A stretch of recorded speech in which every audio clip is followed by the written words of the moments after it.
Cet avocat franco-algérien a défendu le grand banditisme sur fond d'argent sale avant d'être radié du barreau de Paris. Karim Achoui se fait connaître dans les années 2000 dans des dossiers où se croisent criminalité et argent sale. Surnommé l'avocat des voyous, il intervient notamment dans des affaires liées aux frères Ornec, deux figures du milieu visées par des dossiers d'extorsion de fonds, et est lui-même mis en examen en 2005 dans ce cadre, avant un non-lieu. En 2007, il est visé par une enquête pour blanchiment d'argent, liée à la vente d'un commerce appartenant à une figure du grand banditisme. Les enquêteurs évoquent alors de possibles commissions occultes. Karim Achoui, lui, sera finalement relaxé. Il défend aussi Antonio Ferrara, au cœur d'une spectaculaire affaire d'évasion de prison. Connu pour son éloquence et ses plaidoiries marquantes, Karim Achoui devient une figure médiatique des prétoires et des plateaux de télévision. Mais en 2007, sa trajectoire bascule. L'avocat est grièvement blessé par balle lors d'une tentative d'assassinat en plein Paris. Il parle alors d'un complot et de pression venue de certains réseaux policiers.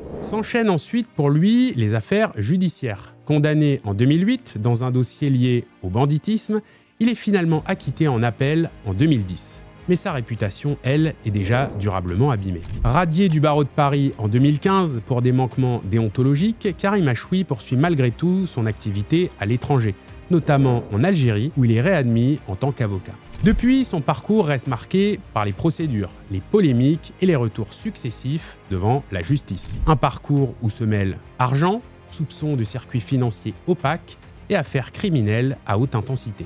Mais dans tout ça, une question demeure. Karim Achoui a-t-il été écarté uniquement pour des raisons disciplinaires ou parce qu'il dérangeait certains équilibres du système politique? Donnez-nous votre avis en commentaire et abonnez-vous à notre compte pour ne rien manquer de toute l'actualité juridico-financière.